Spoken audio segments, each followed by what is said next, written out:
Welcome, you're on The Fringe Show. I'm your host, Tatiana Zalan, and I go live every Friday at 2 p.m. Dubai time. The Fringe helps you to navigate the rapidly changing world and increase the odds of your success. Here we discuss technology, startups, and mental models of successful people so that you too can take advantage of the opportunities in the new digital world. The World Economic Forum has recently announced a new initiative, and I was paying attention to it because it's about bringing together leading voices in the private sector, civil society, academia, and politicians to define the parameters of economically safe, as they call it, interoperable and inclusive metaverse. At the same time, the WEF is also transplanting, or seem to be transplanting, its stakeholder model principles onto the metaverse. The WEF, of course, is an influential think tank, and this is one of the reasons I was so interested in it and influenced by what they're saying and paying attention. So the question that I'm asking here in this show, well, what are the reasons behind this initiative? Let's look at it in a bit more detail. It's episode 46, and before I go any further, I want to have my usual disclaimer. The views that express on this show are my own opinions. They are not the official views of organizations or employers that I'm associated with. So let's get started, and we'll start with what stakeholder capitalism actually is. And I'm particularly drawing on that book by Klaus Schwab, Stakeholder Capitalism. It's written in 2021, so quite fresh. They start with saying that the world currently knows two prevalent competing economic systems: shareholder capitalism, which is dominant in the United States and most of the West, and then we have state capitalism, which is championed by China and is gaining popularity in many other emerging markets. And their view is that they left us, these two varieties of capitalism, left us with a world that's more prosperous than before. So he's quite optimistic and positive about it. But there are also problems with shareholder capitalism and state capitalism. In both of those variants of capitalism, the dominance of one stakeholder over the other is the system's greatest flaw, according to him. In shareholder capitalism, shareholders' aims are often the singular focus. In state capitalism, the government wields too much power, according to Schwab. It's almost a direct quote here. So they advocate, him and his colleague, Peter Vanham, who co-written the book, advocate for a different type of capitalism, stakeholder capitalism. It is capitalism, as they say, in the traditional definition of the world. It's about individuals and private companies that make up the largest share of the economy. And that is a requirement for sustained economic system, private individuals and companies being able to innovate and compete freely, as it unleashes the creative energy and work ethic of most people and society. The economic activities of such private actors, according to Schwab, must also be protected and guided to ensure the overall direction of economic development, which is beneficial to society, and no actor can free ride on the efforts of others.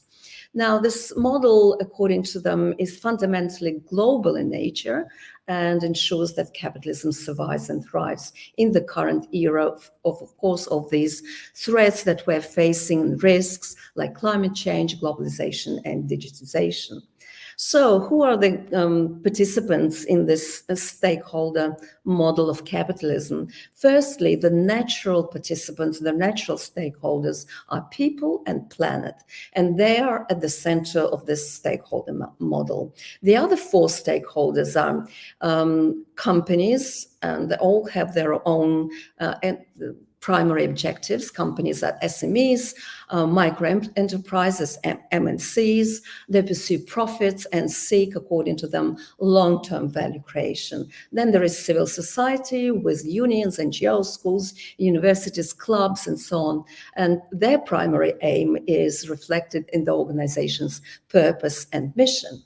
Governments are the third stakeholder of countries, states, local communities. They pursue equitable prosperity. And finally, the international community, the supranational organizations like the UN and WTO and OECD, they work towards peace. So my take from this is WEF, being a supranational organization, must be wanting peace, and that's their primary aim. In the stakeholder model, they go further on. All of these groups are interconnected, and one cannot succeed if the others fail. But the authors are very quick also to point out that there are rising inequalities as a result of globalization, with a handful of big tech companies, some of them worth more than $1 trillion, dominating global markets. And to give meaning to the stakeholder model as organizing principle, they're saying we must first make sure every stakeholder gets a seat at each table that concerns her. I personally have a hard time to imagine how every single stakeholder in a company will sit down and bargain for added value, or rather distribution of the added value that this same company has created. And this value is typically crystallized in the form of goods and services that we as consumers buy. Plus, there is no really private ownership or property rights in the company for these stakeholders. They're not owners. Most of them aren't. They're just stakeholders. So they also talk about different stakeholder capitalism metrics to track progress, because arguably as time is running out, we do need new metrics. And for companies, these metrics are ESG, which most of you business people would have heard. These are environment, social, and governance metrics. So to me, this stakeholder model is clearly pitched as an antidote and an alternative to the neoliberalist ideology that is arguably the stakeholder model, arguably more virtuous than the neoliberalist ideology and system. I want to make a couple of comments before we go into the metaverse itself and the initiative. And I'm not going to critique here the stakeholder model or the fourth industrial revolution. It's just a couple of observations that I'm going to make. By the way, this critique has been done by others in a brilliant way. So what they're arguing in this book, and this is how they start, that the GDP growth as a measure of progress, of development, has become an all-consuming goal, and Schwab is pointing out the flaws of this measure and advocates for new ones like the ECG for the business world, for example. He's right to say that there is we see declining productivity growth, and his own numbers are that since 2007-2009 financial crisis, the US productivity growth has fallen to the meager level of 1.3%. And yes, indeed, if you look at the 21st century, labor productivity fell, according to many analysts, to some analysts, up to 0.4%. If we want to compare that to the first industrial revolution, the growth there was anything like 2%, and that was based on coal, just to remind you, the 2% growth of labor productivity per annum, and that lasted for approximately 50 to 60 years, right? So my second concern is that the very idea of the fourth industrial revolution, as advocated by Schwab, has got no meaning because GDP and labor productivity fall. So there is no revolution, as every revolution must result in some form of development, of progress, of some form of increase in labor productivity. That's the name of the revolution, really. Plus, I think that industrial is a misnomer as well, because digitization and the internet have changed not the real productive economy, but the exchange economy. And that it has changed the financial sector, the marketing sector, and the advertising sector. And currently what we see, if you look at S&P 500, anything between 85 to 90% of assets of these companies are non-material. So when he was pressed, Schwab, when he was pressed, what's so special about the fourth industrial revolution, which is neither industrial nor revolution? He said that in the previous three revolutions, you, the human, created things.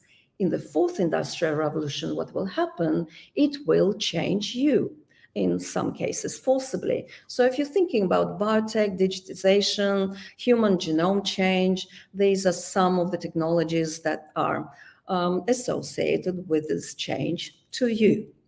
Now, after we understand the stakeholder model and what it actually brings and what the Industrial Revolution is all about, that the book talks about as well, let's look at the specific initiative into the metaverse that the web has recently announced. Again, just to emphasize what they're doing is trying to bring together leading voices from the private sector, the civil society, academia, and politicians to define what will be the parameters of a new metaverse. It has to be obviously economically viable, interoperable, it has to be safe, and focusing on two key areas: governance and economic and social value creation. So you can see very clearly how they're trying to transplant the metrics for stakeholder model into the metaverse. This initiative was launched very recently at the annual meeting in Davos in 2022, and it was called Defining and Building the Metaverse. Just quoted some material from their website. It's the world's foremost multi-stakeholder initiative to develop and share actionable strategies for creating and governing the metaverse. Members, according to them, have committed to recommending governance frameworks for an interoperable and safe metaverse and providing a space for global leaders in industry, civil society, and government. The initiative will share and accelerate insights and solutions that will bring the metaverse to life. Members who will join this initiative will play a vital role in defining and building the metaverse. They said that there will be three technologies that underlie the metaverse as we know it. It will be shaped by, firstly, in the nearest future, by virtual reality, then augmented reality, and brain-computer interface, BCI. There are lots of technology companies that have jumped on board, and not surprisingly, it's Apple, Google, Meta, it's Microsoft, Niantic, and Valve. They're all developing technologies to shape the future of the metaverse. So what are the visions of the metaverse? And they're quite right to point out that the visions of the metaverse differ. At this point in time, in today's metaverse, it's a virtual reality. They see it as the digital escape. That's what we have today. And this vision, they're very kind of specific to pointed out, distinguishes indeed between our digital and physical selves. Virtual reality will only be replaced or will only replace certain aspects of our physical reality, but not all of it. And they're right in emphasizing there are two camps at the moment.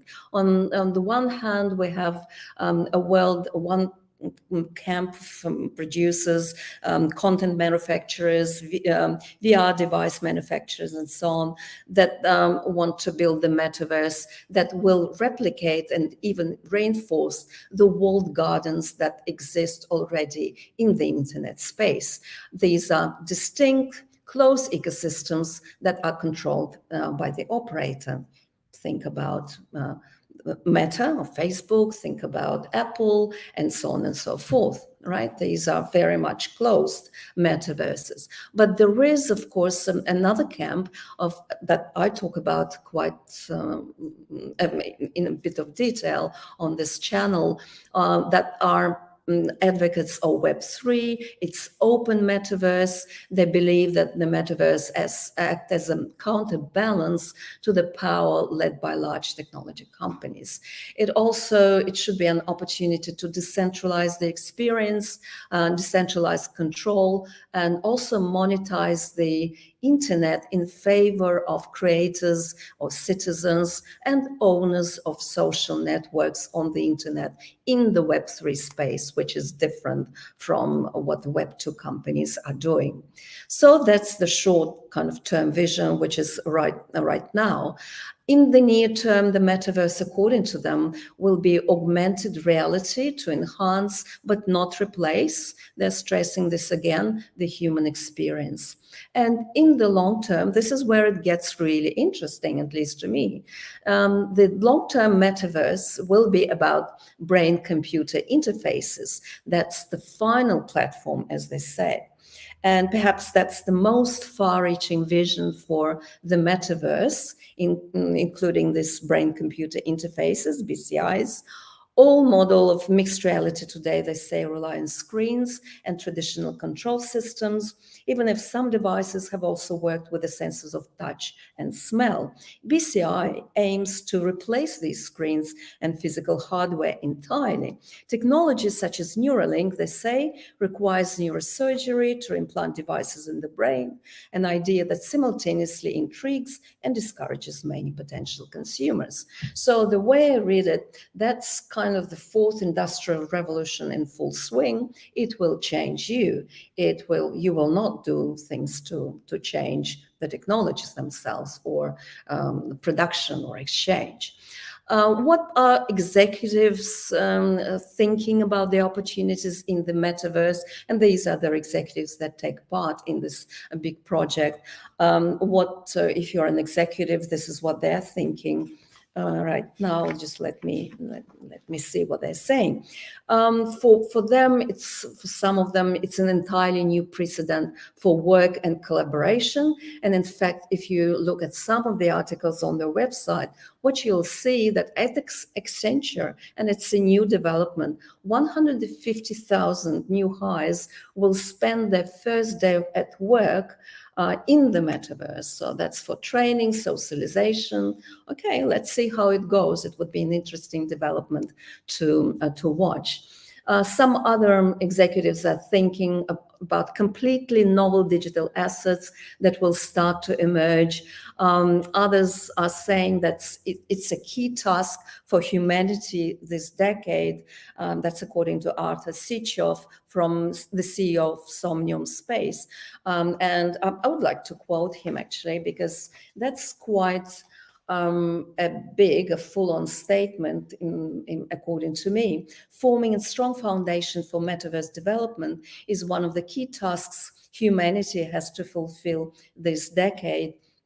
The concept of interoperability is what we want to develop further, and would like to see decentralized solutions to make sure that users have technical abilities to move freely between virtual reality worlds while keeping their digital identities and belongings truly theirs. So it's a very audacious future, but I don't think that these are the problems that actually humanity needs to solve these decades. There are more urgent ones than that.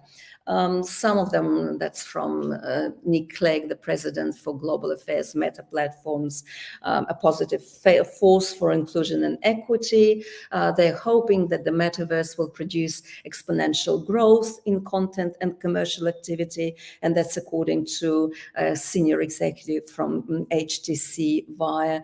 They say our vision of the metaverse is a world where technology fades to the background, and they're also saying that they're all their innovations that they're currently doing is focused on enabling, expanding, or enhancing the experience available in the metaverse. So they're working with thousands of content developers to bring good, meaningful content to the metaverse. So it's really, really big. Why executives are so excited?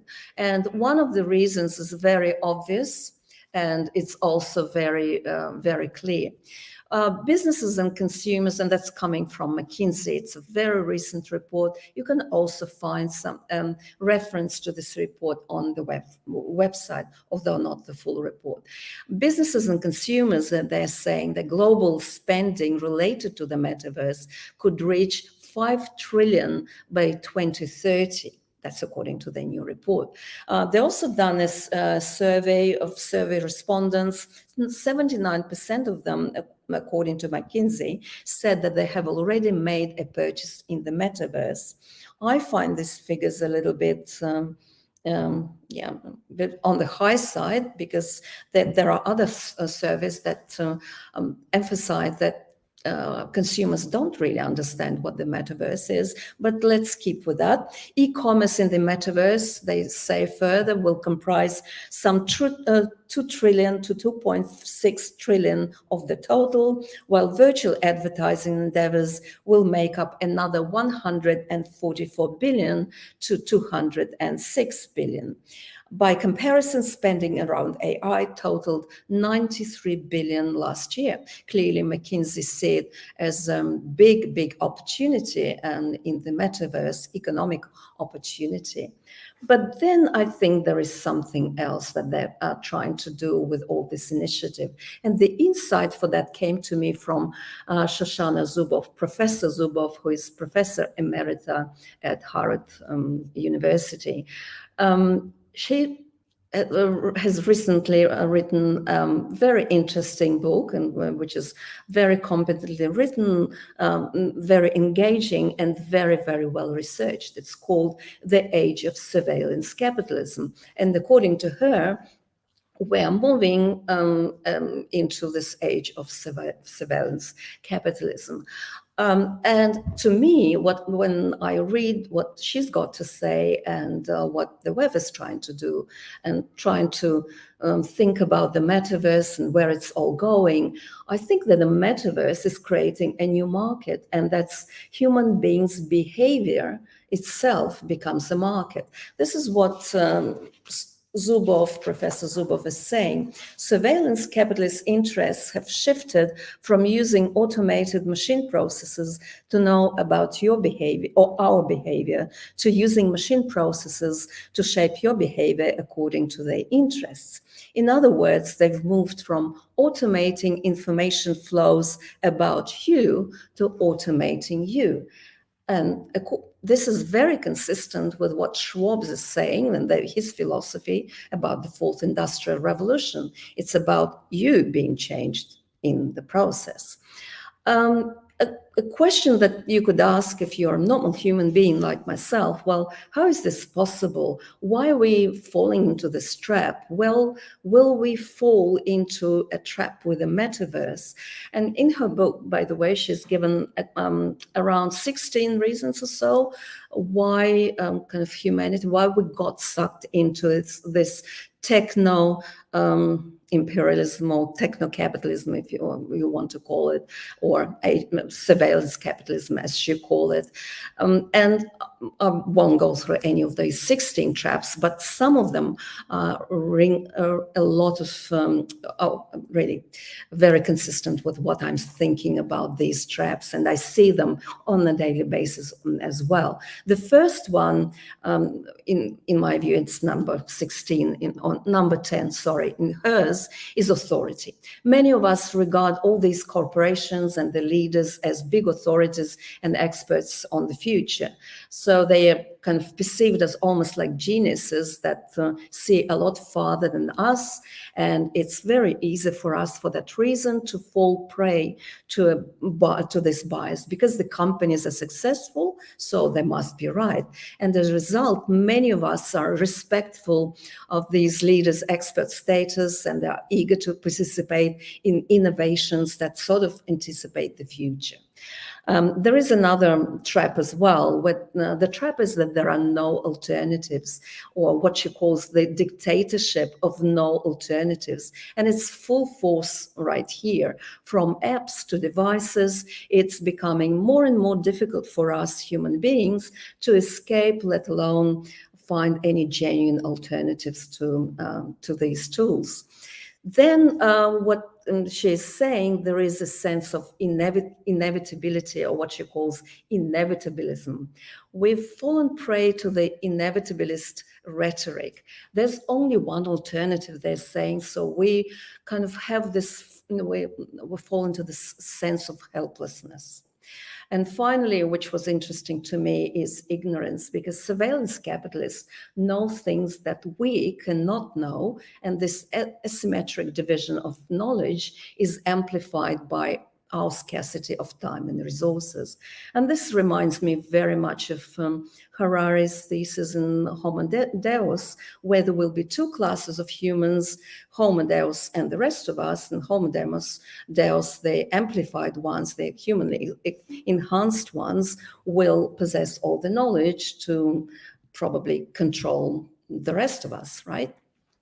But I want to finish this show on a very positive note. Firstly, I want to say that I'm not anti-tech, I'm all pro-tech. I can see useful applications in the metaverse. For example, new product development can be done very efficiently. You can show the products that are being developed to consumers to have a view on them straight in the metaverse. That will be relatively easy and very effective. Training for pilots, for doctors. I see virtual art galleries as a great example, great application in the metaverse. But I do have my own reservations. And I want to express these reservations, and probably a way forward as well. We live in a capitalist system, I believe, or rather post-capitalist system, as many would say, where all the rents have been extracted, both at the core and at the periphery in the physical world. Globalization today is a non-event. Space is difficult, and we need a lot more progress and funding in fundamental science to make this happen, and this is not happening simply. The next frontier, obviously, and not surprisingly, is the virtual world, the metaverse. So that's the next battle for capitalism. The problem that we have in the Western capitalist system, that we have run out of visions, compelling visions of the future. Okay, we have stakeholder capitalism, we have microchipping and AI and dehumanization, rainbow philosophies and de-identification, two classes of humans, and so on and so forth. We do need a better vision. And I'm hoping that this vision will emerge soon as possible. This whole inevitabilism trap that we've all fallen to, according to Zuboff, we're helpless, we can't do anything about these quick advances of digital technology that's sucking us into the metaverse, and of course we can do something about it. Let's remind ourselves, and I remind myself of that every single day, that future is not singular. It's not what everybody else is telling us what it will be like. There are options and alternatives. It's up to us human beings to shape this future, and it's up to us to impose this future and this vision on the world. I'm glad to say that not everyone is buying it, including executives of tech companies that are part of this project. And let me just cite a quote from John Hanke, who is the CEO of tech company Niantic. He said, a lot of people are talking about the metaverse these days. Coming of 18 months of Zoom, Netflix and DoorDash, you can count me out, at least in the form that most folks are imagining, he wrote in a recent blog. He argued that digital technology shouldn't compete with physical reality, and that most people don't enjoy prolonged experiences inside virtual worlds. He's actually right, it can give you a headache after 30 minutes. And according to Henke, the metaverse should improve rather than replace human experience, and I'm all for it. I hope you enjoyed today's show. Thank you for joining. I'm glad that you've made some time. I will see your comments later on. I can see a couple of comments there. And once again, thank you for joining. And you will see me again at 2 p.m. Dubai time next Friday. Now, time for some music.